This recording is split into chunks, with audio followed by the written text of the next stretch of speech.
السلام عليكم ورحمة الله وبركاته.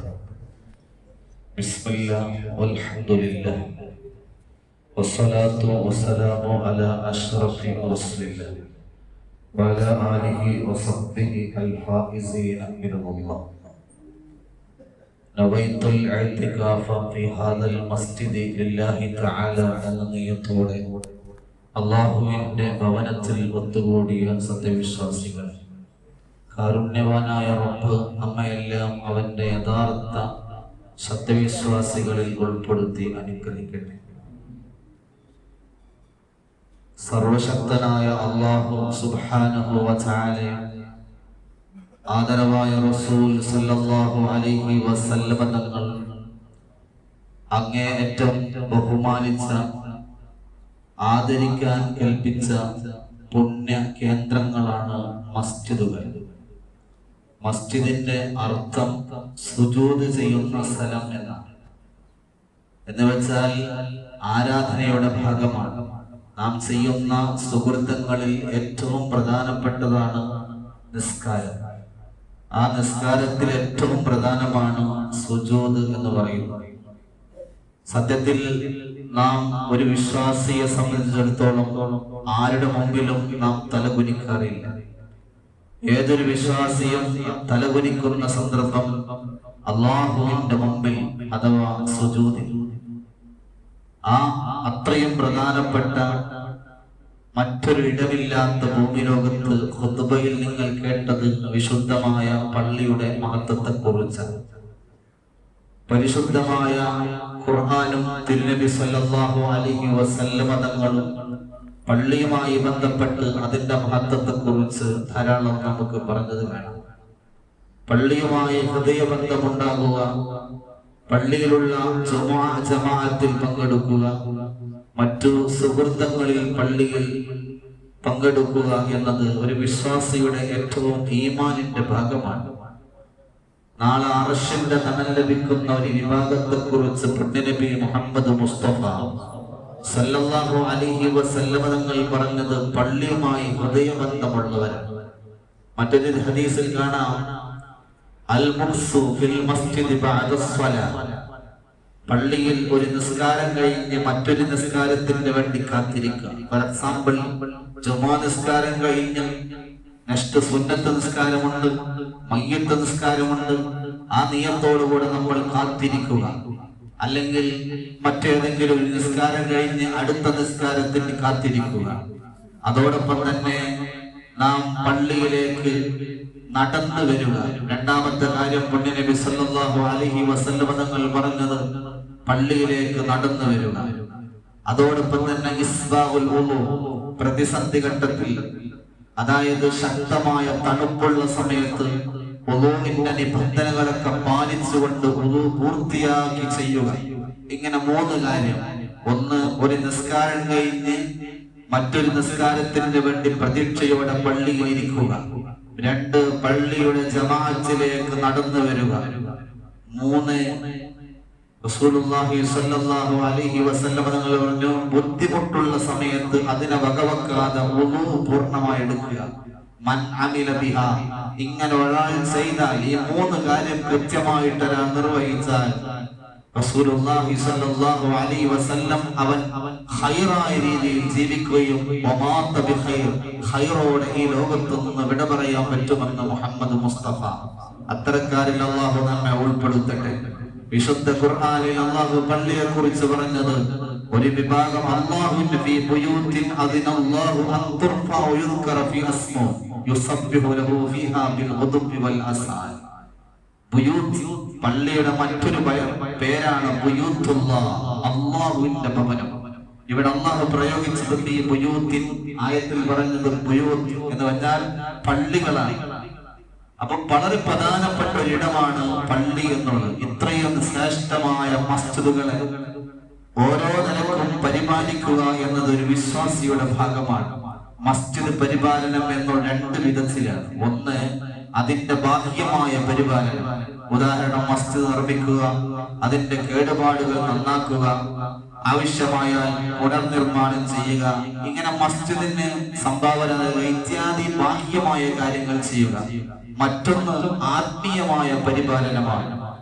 എന്ന് വെച്ചാൽ ഇബാദത്തുകൾ, നിസ്കാരം, ദിക്ർ ഇത്യാദി കാര്യങ്ങൾ ചെയ്യുക. ഇന്നമാ യഅ്മുറു മസാജിദല്ലാഹ് മൻ ആമന ബില്ലാഹി വൽ യൗമിൽ ആഖിർ. അല്ലാഹുവിന്റെ പള്ളി പരിപാലിക്കുന്നവർ അന്ത്യനാളിലും വിശ്വാസമുള്ളവരും അല്ലാഹുവിലും വിശ്വാസമുള്ളവരാണെന്ന് വിശുദ്ധ ഖുർആൻ. ഞാൻ പറഞ്ഞു വരുന്നത്, ഇത്രയും പ്രധാനപ്പെട്ട പള്ളി, സത്യത്തിൽ മസ്ജിദുമായുള്ള ബന്ധം ഒരു മനുഷ്യന് ദുനിയാവിന്റെയും ആഖിറത്തിന്റെയും എല്ലാ വിജയങ്ങൾക്ക് കാരണമാണ് എന്നാണ് പുണ്യ നബി സല്ലല്ലാഹു അലൈഹി വസല്ലം. പക്ഷേ വർത്തമാന ഇന്നത്തെ സാഹചര്യത്തിൽ മസ്ജിദുകളുടെയും മറ്റു വഖഫ് സ്വത്തുക്കളുടെയും പരിപാലനം വളരെയേറെ സങ്കീർണമായ ഒരു കാര്യമായി മാറിയിരിക്കുകയാണ്. കാരണം പുതുതായി കൊണ്ടുവന്ന വഖഫ് നിയമങ്ങൾ വലിയ തോതിലുള്ള പ്രതിസന്ധികൾ സൃഷ്ടിച്ചുകൊണ്ടിരിക്കുകയാണ്. നിങ്ങൾ ആലോചിച്ചു നോക്കൂ, രാജ്യത്ത് എത്രയോ മതങ്ങളുണ്ട്, അവയ്ക്കെല്ലാം ആരാധനകളുണ്ട്, ശ്മശാനങ്ങളുണ്ട്, മറ്റു സ്വത്തുക്കളുണ്ട്. അതുപോലെ തന്നെ എത്രയോ രാഷ്ട്രീയ പാർട്ടികളുണ്ട്, അവയ്ക്കെല്ലാം ഓഫീസുകളും അത്യാദി ഒരുപാട് സാമ്പത്തികമായ ആസ്തിയുണ്ട്. പക്ഷേ അതിനൊന്നും ഇല്ലാത്ത ഒരു നിയമം വഖഫ് സ്വത്തുകളുടെ മേൽ മാത്രം, അതായത് പള്ളിയുമായി ബന്ധപ്പെട്ട കാര്യത്തിൽ മാത്രം വഖഫ് സ്വത്തുകൾ കേന്ദ്ര സർക്കാരിന്റെ ഉമീദ് പോർട്ടലിൽ രജിസ്റ്റർ ചെയ്യണം എന്നാണ് ലാസ്റ്റ് തീയതി എന്ന 5 ഡിസംബർ 5. 100 കണക്കിന് മഹല്ലുകൾ ഈ പോർട്ടലിൽ കയറി രജിസ്റ്റർ ചെയ്യാത്ത വളരെ പ്രതിസന്ധിയിലാണ്. ഇങ്ങനെ വഖഫ് സ്വത്തുകൾ രജിസ്റ്റർ ചെയ്തില്ലെങ്കിൽ എത്രയോ നഷ്ടപ്പെടുത്തുകയാണ്. ഇതിന്റെ ഒരു തന്ത്രമാണ്. സത്യത്തിൽ ഇത് ആരാധനകളോടുള്ള മേലുള്ള നടപ്പാക്കുന്ന ഒരു SIR തന്നെയാണ്. ഞാൻ പറഞ്ഞു വന്നത് ഈ പ്രതിസന്ധിയിലാണ്. അതോടൊപ്പം തന്നെ ഇന്ന് ഡിസംബർ 5, നാളെ ഡിസംബർ 6, ലോക ചരിത്രത്തിൽ തന്നെ ഒരു കറുത്ത ഇടം സൃഷ്ടിച്ചത് 1992 ഡിസംബർ 1, ഡിസംബർ 2 ഞായറാഴ്ചയായിരുന്നു. 1992 ഡിസംബർ 6 ഞായറാഴ്ചയാണ്. വർഷങ്ങളോളം പടച്ച തമ്പുരാന് സുജൂദ് ചെയ്ത ബാബരി മസ്ജിദ് നമ്മെ മാത്രമല്ല നിഷ്പക്ഷമായി ചിന്തിക്കുന്ന ഓരോരുത്തരെയും ദുഃഖിപ്പിക്കുന്ന അത്രമേൽ ക്രൂരമായ പണിയാണ് മസ്ജിദ് ബാബരിയുടെ പിന്നിൽ പ്രവർത്തിച്ചത്. യഥാർത്ഥത്തിൽ ബാബരി മസ്ജിദ് നിർമ്മിച്ചത് ഖാലിയായ തെരിശ് ഭൂമിയിലാണ്. 1528 ബാബരിന്റെ സേനാനായകനായിരുന്ന മിർഭാഖിയാണ് പണി കഴിപ്പിച്ചത്. അന്നവിടെ ക്ഷേത്രമോ മറ്റോ കെട്ടിടമോ ഇല്ലെന്ന് പറഞ്ഞത് സുപ്രീം കോടതിയാണ്. ഈയടുത്ത് ചീഫ് ജസ്റ്റിസ് രഞ്ജൻ ഗോഗോയാണ്. അദ്ദേഹത്തെ മുസ്ലിങ്ങളാണല്ല, ഇപ്പോൾ അദ്ദേഹം BJPയിൽ ചേർന്ന് പ്രവർത്തിക്കുന്നു. അദ്ദേഹം വെറുതെ പറഞ്ഞതല്ല. ആർക്കോളജിക്കൽ സർവേ ഓഫ് ഇന്ത്യ ആ ഭൂമിയിൽ നടത്തിയ ഖനനത്തിന്റെ അടിസ്ഥാനത്തിൽ ബാബരി മസ്ജിദ് അഥവാ ഭാരത സർക്കാരിന്റെ സാംസ്കാരിക വകുപ്പിന് കീഴിലുള്ള ഒരു ഏജൻസിയാണ് അത്. ബാബരി മസ്ജിദ് മുസ്ലിമീങ്ങളാണ്. മസ്ജിദ് പൊളിക്കൽ നടന്നവരുടെ തെളിവുകളും വാദങ്ങളും പരിശോധിച്ച് പറഞ്ഞ വിധി. എന്നിട്ടും കോടതി പറഞ്ഞത് അവിടെ മറ്റൊരു നിർമ്മാണത്തിന്റെ യാതൊരു തെളിവുമില്ല എന്ന്. ഞാൻ പറഞ്ഞു വന്നത്, എന്നിട്ടും ഇത്തരത്തിലുള്ള ഭീകരമായ അന്തരീക്ഷങ്ങൾ സൃഷ്ടിക്കുകയാണ് ബാബരിയുമായി ബന്ധപ്പെട്ട്. ഇവിടെ നമ്മൾ ചിന്തിക്കേണ്ടത് അള്ളാഹുവിനോട് ഇനിയും തുടർന്നുകൊണ്ടിരിക്കുകയാണ്. പല പ്രതിസന്ധികളുടെയാണ് നമ്മൾ. ഒരു ബാബരി മാത്രമല്ല, ഇങ്ങനെ മുസ്ലിമീങ്ങൾക്കെതിരെ പല നിയമങ്ങളും അടിച്ചമർത്തുകയാണ്. കേന്ദ്ര സർക്കാരിന്റെ പുതിയ പുതിയ കണ്ടെത്തുകളിൽ നിന്ന് മുസ്ലിമീങ്ങൾക്ക് ഏതൊക്കെ രീതിയിലുള്ള പ്രതിസന്ധികളാണോ അതിന് വേണ്ടിയുള്ള എല്ലാ അർത്ഥത്തിലുള്ളതാണ്. സത്യത്തിൽ പള്ളി എന്ന് പറയുന്നത് മഹാന്മാർ പറയുന്നത് കാണാം, മനുഷ്യന്റെ ഒരു മുഅ്മിനായ മനുഷ്യന്റെ ഏറ്റവും വലിയ പ്രൊട്ടക്ഷൻ നൽകുന്നത് 3 കാര്യമാണ്. അൽ മസ്ജിദ്, ദിക്റുല്ലാഹ് വ തിലാവത്തുൽ ഖുർആൻ. പള്ളി, വിശുദ്ധ ഖുർആൻ ഓതൽ, അല്ലാഹുവിന്റെ ദിക്ർ. ഈ പ്രതിസന്ധിയിൽ നിന്ന് നമുക്ക് തരണം ചെയ്യാൻ, രക്ഷപ്പെടാൻ ഒരേ ഒരു മാർഗം, എത്ര തന്നെ ശത്രുക്കളുണ്ടായാലും ചില പ്രതിസന്ധികളിൽ താൽക്കാലികമായി നേരിടേണ്ടി വന്നാലും ഈമാനികമായ യഥാർത്ഥ വിശ്വാസം ഉൾക്കൊണ്ടുകൊണ്ട് അല്ലാഹുവിലേക്ക് മടന്നാൽ വിശുദ്ധ ഖുർആൻ നിങ്ങൾക്ക് പ്രതിസന്ധികളോ പ്രയാസങ്ങളോ ബുദ്ധിമുട്ടുകളോ തരണം ചെയ്യേണ്ടി വരില്ല. പക്ഷെ ഒരു ഡിമാൻഡ് ഉണ്ട്, മനസ്സ വാച കർമ്മണ റബ്ബിന്റെ വിധിവിലക്കുകൾ പൂർണ്ണമായി ഉൾക്കൊണ്ടുകൊണ്ട് അല്ലാഹ് എന്ന ചിന്തയിലൂടെ പലപ്പോഴും നമ്മൾ ഇസ്ലാമിന്റെ പേര് മാത്രമാണ് പലപ്പോഴും നമ്മുടെ തിരക്കിടയിൽ ഖുതുബയിൽ നിങ്ങൾ കേട്ടല്ലോ, നിങ്ങൾ അശ്രദ്ധ കാരണമോ മടി കാരണമോ ജോലി തിരക്ക് കാരണമോ പള്ളിയുമായി ബന്ധപ്പെട്ട കാര്യങ്ങളിൽ നിന്ന് മാറി നിൽക്കരുത്. പള്ളി നമ്മുടെ അഭയ കേന്ദ്രമാണ്. പഴയകാല ഇന്നലകളിൽ നമ്മളൊക്കെ പറയാറുണ്ട്, എന്തെങ്കിലും പ്രശ്നം വരുമ്പോ പള്ളി പോയി പറയാം. സത്യത്തിൽ പള്ളിയിൽ പോയി പറഞ്ഞാൽ പരിഹാരമുണ്ടായൊരു കാര്യമുണ്ടായിരുന്നു. സാന്ദർഭികമായി പറയട്ടെ, ഇന്ന് നമ്മൾ തന്നെ പള്ളിയോട് കാണിക്കുന്ന അനാദരവാണ്. പഴയ കാലത്തൊക്കെ പള്ളിയുടെ മുമ്പിൽ എന്തെങ്കിലും ഒരു അനൗൺസ്മെന്റ് പോകുമ്പോ പള്ളിന്റെ അടുത്തെത്തുമ്പോൾ നിൽക്കുമായിരുന്നു. ഇന്ന് നമ്മുടെ ആളുകൾ തന്നെ പള്ളിയുടെ മുമ്പിൽ പലപ്പോഴും പല സ്ഥലങ്ങളിലൊക്കെ ഒച്ചപ്പാടോടെ അല്ലെങ്കിൽ പാട്ടും അത്തരത്തിലുള്ള കാര്യങ്ങളാണ്. പള്ളിയോടുള്ള ബഹുമാനം നഷ്ടപ്പെട്ടുകൊണ്ടിരിക്കുകയാണ്. പള്ളിയിലുള്ള അനാവശ്യമായ സംസാരങ്ങൾ, അതുപോലെ തന്നെ വാക്കുതർക്കങ്ങൾ, നമ്മൾ തന്നെയാണ് നമ്മളുടെ ആദരവ് നഷ്ടപ്പെട്ടുകൊണ്ടിരിക്കുന്നത്. അതുകൊണ്ട് നമ്മളാവണം.